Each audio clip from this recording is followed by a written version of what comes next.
to the Leaders of Leaders podcast, a podcast that is brought to you by the YPO Leadership Development Network. My name is Diana Daniels. I am a member of YPO Greater Europe working in telecommunications, digital inclusion, and blockchain. And, in today's rapidly evolving business landscape, the true differentiator is not just the strategy or technology, it's actually culture. And specifically, a culture where employees are very committed to the organization purpose and goals. And such commitment drives sustainable results, faster innovation, and I believe that it builds resilience. So in this episode, we're joined by Dave Garrison, YPO Pacific One member, and who, besides being a seasoned executive and the author of The Buying Advantage, Dave is bringing a wealth of experience in cultivating high engagement cultures that perform and thrive. He has led several workshops within our YPO network, and he has shown that despite adversity or rapid growth, we can actually get the buy-in employee. So in today's episode, we're going to explore how leaders can transform these disengaged employees into passionate contributors, create lasting cultural commitment, and build resilient enterprise. Welcome, Dave. Welcome to the Leaders of Leaders podcast. Thank you, Diana. So glad to be here. Listen, in prepping for our conversation today, I found a crazy statistic number. Only 23% of employees worldwide are engaged at work. That means that 3 out of 4 are either just showing up or actively disengaged. And even in these high-performing organizations, disengagement can quietly erode culture, productivity, and innovation. So I guess that it's becoming a cliche that we hear, in these conversations, that leaders are blaming disengagement on the new generation, saying that they don't care, they lack of loyalty, they just don't want to work. But in this Buying Advantage book that you wrote, you flipped that script. You wrote disengagement is not a people's problem, it's a systems problem. And I believe that's a very powerful reframing. Can you walk us through, Dave? What is that shift that means on how we lead today?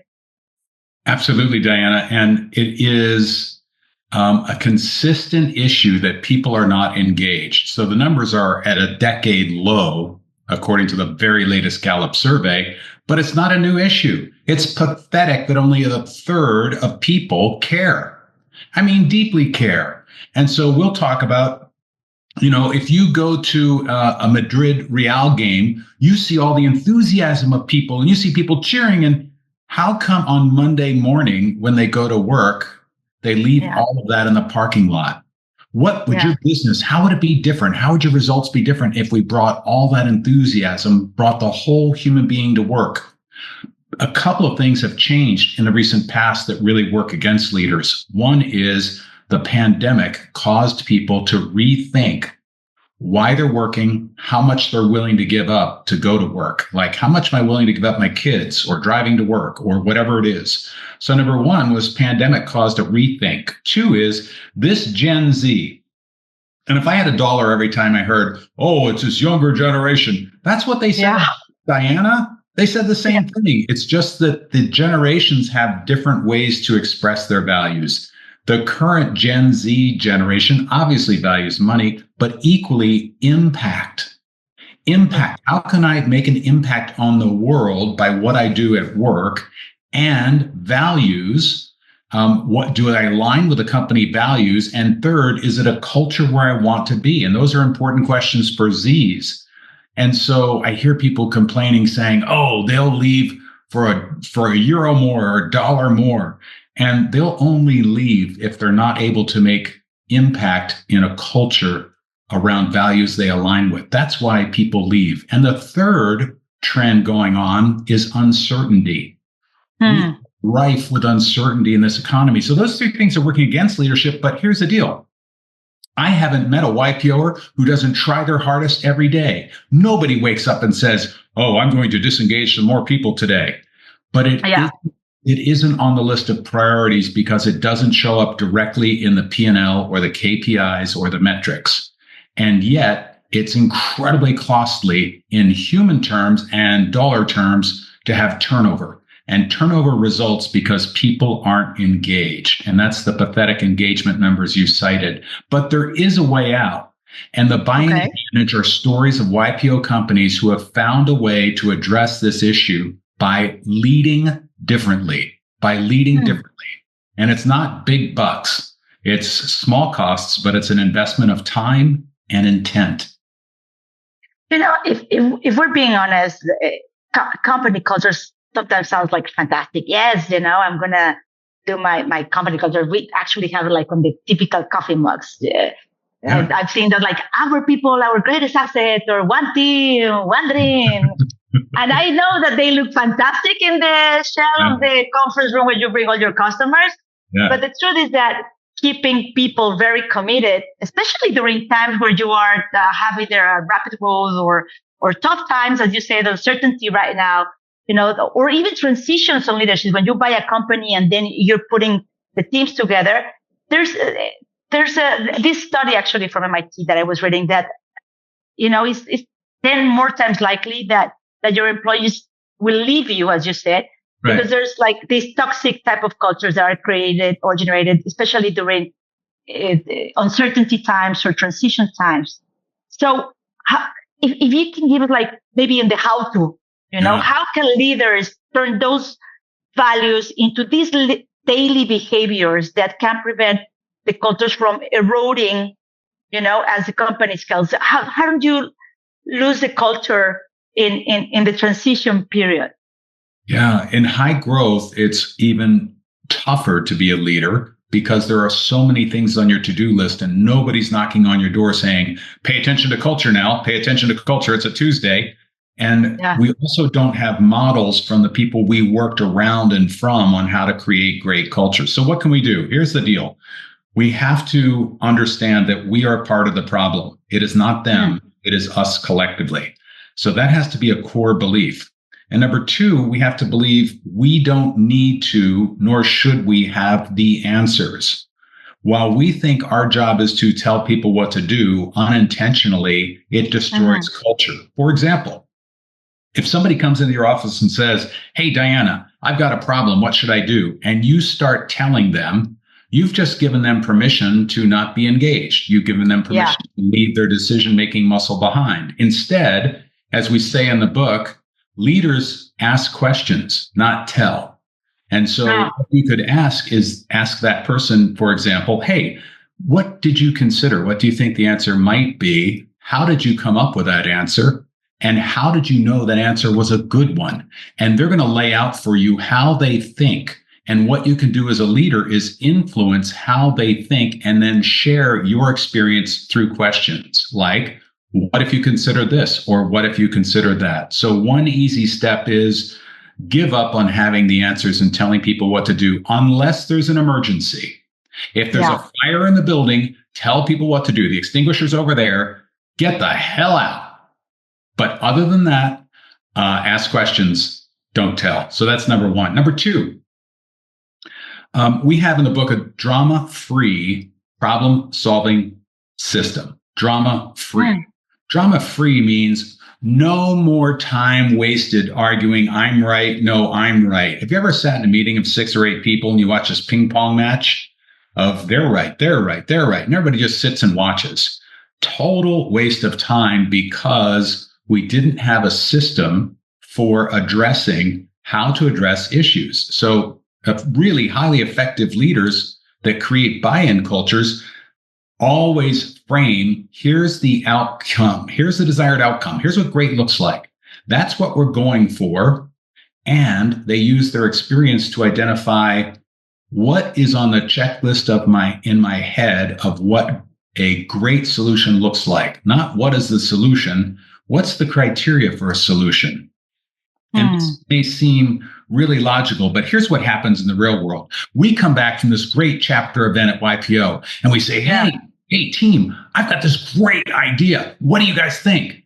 You're already telling them it's a great idea, and they're left to say, no, great idea. And they might ask a question around the edges.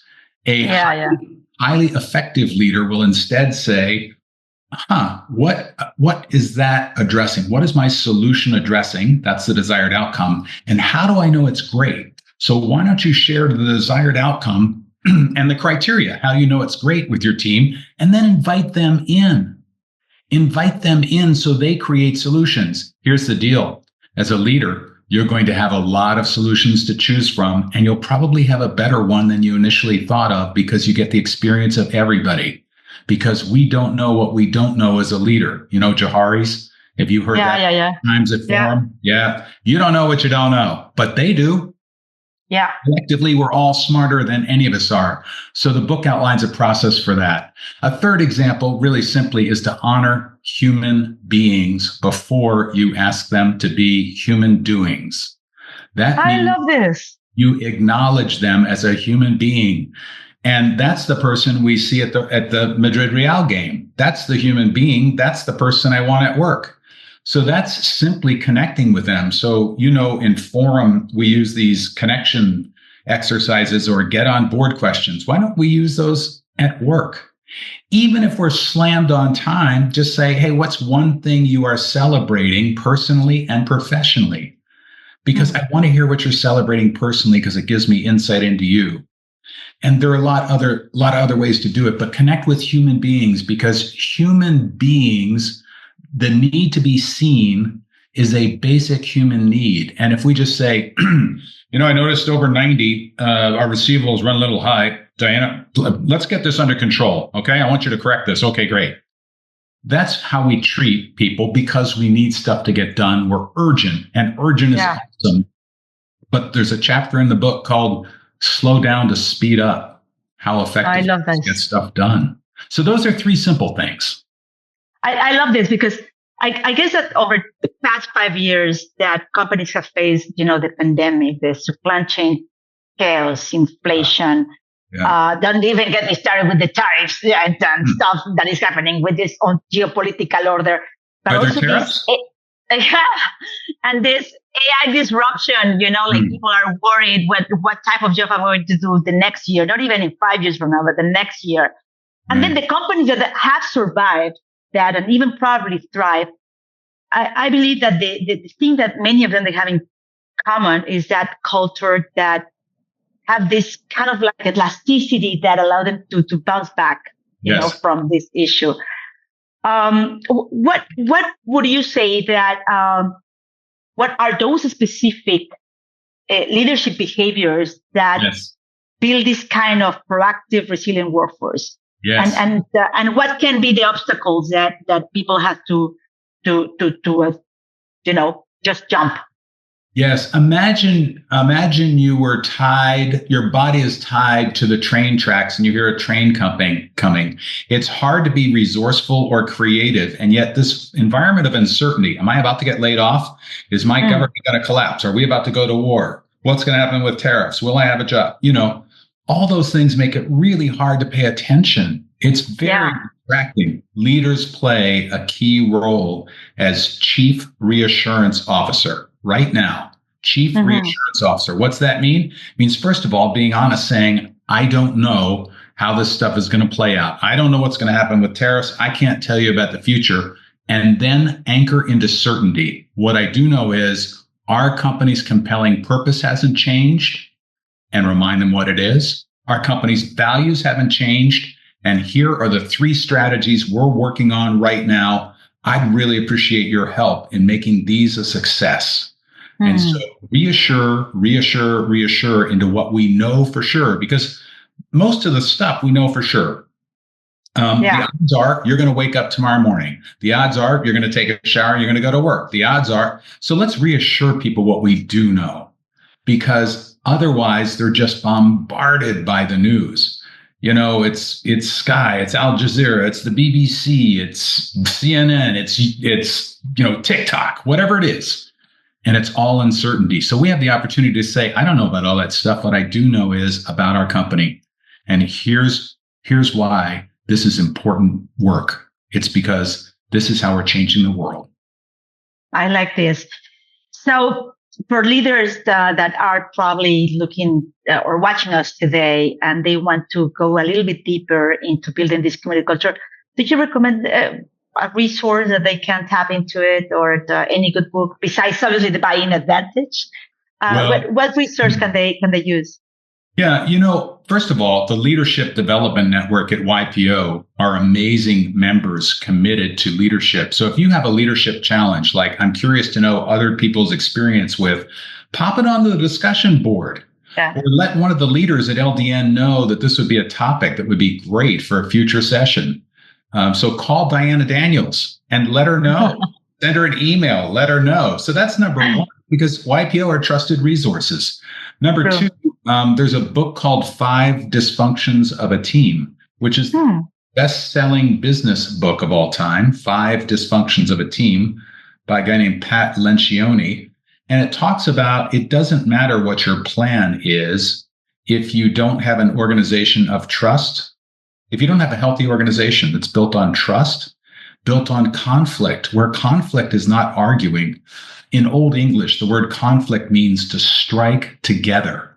And so striking together is to co-create. So that's where I said, share your desired outcome and your criteria, get all ideas on the table so you can choose from 100 ideas instead of trying to sell your one idea. So Lencioni talks about trust, conflict, and commitment. The team is bought in when their ideas are heard. Otherwise, you go and say, here are our 3 strategies.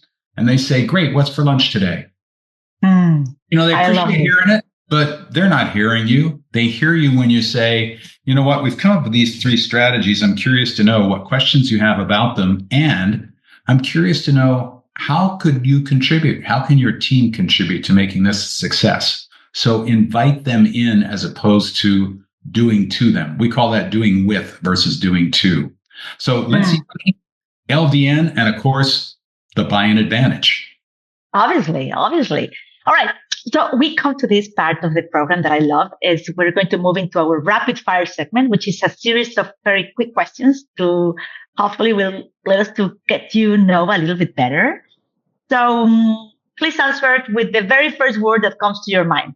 Okay. You ready? Ready. Right. Leadership in one word. Curiosity. Nice. Most inspiring leader. U.S. Abraham Lincoln. Very good. I was actually just in Washington. So, and I saw his statue. Essential daily habit. Meditation. Your favorite book. 5 Dysfunctions. Top productivity tool.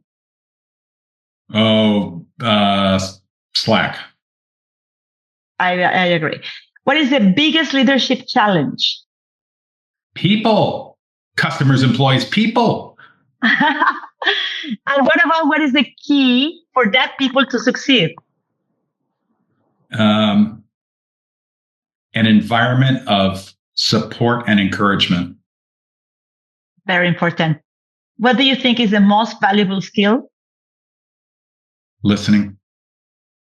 And the best piece of advice that you ever received was? Consider that you don't have all the answers. It's okay to have not all the answers. What about that? What is your personal mantra, Dave? So my personal mantra? Yeah. Stand back up and do it again and try again. I love this. It's that resilience that gets us going. So, Dave, before we wrap up, what I would love to hear is if you will have that chance to go back in time when you were 18, and what advice would you tell to that 18-year-old Dave Garrison? Aim higher and put yourself out there and take the risks, and it's okay to fail. It's very, very interesting you're sharing this because I guess that we all sometimes are afraid to fail, and fail is what makes us better and make us improve. So fantastic. If I hear correctly all of our conversation, I have here my 3 takeaways. Because if there's one thing that leaders should walk away with from this conversation, I believe that is building committed culture is not a luxury. So leadership is essential. So here are my 3 takeaways. 1, fix the system, not the people. Do not tell, ask questions, share your desired outcome, and invite them in. And the third is resilience starts with a shared purpose, but reassure what is for sure. So those are my 3 takeaways. Did I get it right, Dave? You got it right. Thank you, Diana. Beautiful. So my last question for you will be, what advice do you want to leave to the leaders of tomorrow that are hearing today this podcast and you can live with them? Consider the questions to ask. Think very carefully about the questions to ask based on your experience and your biases, and test your biases with really insightful questions and deeply listen. That's it. Well, Dave, this has been an amazing podcast. Thank you for sharing your invaluable insights on cultivating committed cultures and driving scalable results with our YPO community. It has been a privilege to learn from all these world-class leaders like you who have led exceptional organizations and share our values, mindset, and commitment to growth within this extraordinary YPO network. Thank you, Dave. Thank you for coming with us. Thank you, Diana, and great job on the podcast. Please keep having amazing resources on because we learn every time. And one of the things that I'm keeping with my own mantra now is honor human beings before human doings. So for anyone and everyone that joined us today in this podcast, remember, true leadership is not just about just setting a direction. It's about inspiring genuine commitment and building cultures where people thrive. I will see you next time. Stay bold, stay purposeful, stay connected through this Leaders of Leader podcast brought to you by the YPO Leadership Development Network. See you soon.